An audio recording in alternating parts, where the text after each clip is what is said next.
ayi wotie kwamea na che say mun shada eni nyina so bia na se de oka no adanse me para me bedi me pa me ni mu hu no se sinto bi ewo baabi ehu bi wo baabi ana se bibi wo baabi nti bibi esie wo baabi de na mu hu so far de maka bedru no yemfa ne se kura adanse amodia bedu enede no ma munya nyina so mu odu kire se asere betumi akwa amamo eja chairman de metina say obe defend the presidential nanado say you declare mano because this election on one kasa chairman trying him say they lost this election on one kasa ni region on kan wasem say they lost this election in Bono region.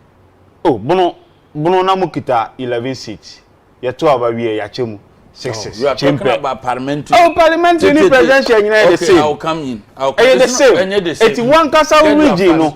Sa lead ya na wo no. Ene ya ba betwa ni nyina afri ho no. Get you fast. So that's it. Get you fast. No kase chachu. O say obeye bibi kakra. Ade a me ma chairman ati ase na obi ohwe ye say chachu o kan ye council of elders. Ene o san ye lawyer ni. Nti ye di asem ni command no senka oni case ya na say NDC ni case ya. Ko be advice here against it. Nti wose ye mfa asem ni court obegina mo de no onim say oh case. Asem a chairman kan omo de na omo de court in 2013 different from yen dia ye de akoyi. Ye de ye constitutional matter. You say article 633 no. E was say obi cross 50% and over and say they declare the winner of the presidential election. Per figure arguments and the buyer no. Eja kwabra. On the 9th of December or the 13,434,574 end of the year abano. We was in another we win 51.5. Na sa figure no the buy no 9 for na say 51 900%. Aha meba. Okay. Enti on ye wie no na amanfo kom no say da bi ma me na nya figure no wrong. Ade chinye no mo issue statement. E no mo 13,119,460 e buy. Say no na ye the total valid vote cast yen use no. Aja ye gusua ye say no so wasanya no wrong. On the 16th when you figure osan kofa buy or the 13,433,573 and no the buy. Aja ye file case no response or the court Supreme Court no figure or the one fa no last one anko or the 13,121,111 and all the court enti onipa baako position baako adwuma baako different figures 5 times enti be any yemfa enti ni ye say e was ye hia say ye dey asem no be court say in the first one no constitutional matter now they didn't cross the 50% threshold using the figure you see madam Lankasa de amay it yes set the declaration aside as unconstitutional na impose ye komua figures or dia ye ni nyina ba bia ni wa onyaye it yesu say Supreme Court and order EC for rerun of the election eti momo de na mo de court o mo so 11,000 pin sheet ko en enye no bi ni ye ka ye de de call ye ni say eja ye ma ye kwan ni ye may inspect form 9 eye constitutional coalition constituency collation forms any sheet and regional collation forms form 10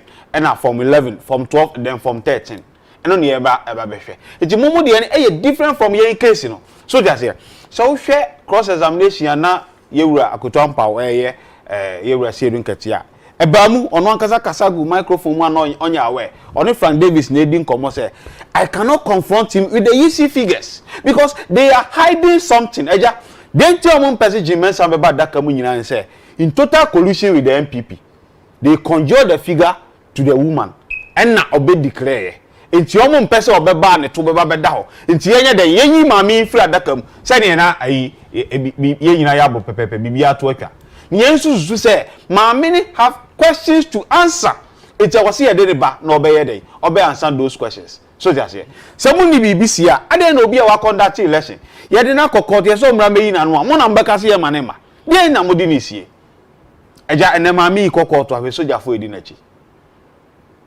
adien pa na mami ye di ni sie ntia ye mpese obo wa be gina adakam ni atoto na no se na lawyer for susu se wo mo hwe adanse a mo nkrofo na be di nyina wi na toto no ani muaye no adanse di mo hwe ni nyina wi na se wo mo hwe wo mo so de ogun krata so no a obon se wa ma be di adanse ekora na Almost no be name mood, e be name mood. It is up to the court to decide, and yet the lawyer. So no dey na obeka no. Court no yeah, the case in call on the 30th no. By 4th na Jim Mensah filing a witness statement. Oh, you're confident say we are running good election. So who ni declaration say mo kekan. Or say this is the best election Ghana have. Ni yenya issues with election una brabe yi wano a. Eno so wu dwane. Na say wo bibi a wo di sie. Why are you running away from your own shadow?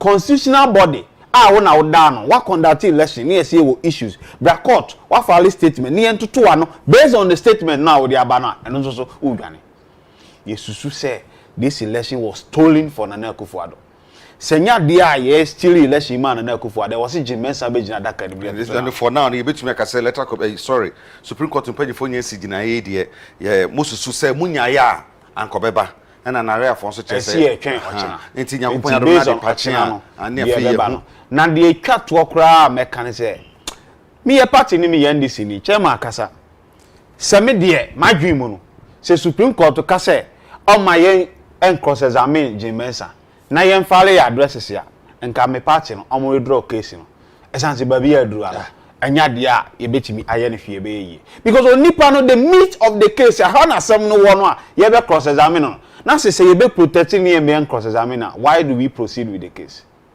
Can we draw a case? Now this is not the last time I Ghana you better aba. Ajamebwa. Ya to aba sa. This will not be the last. You better aba biom. So you take it from there. Okay.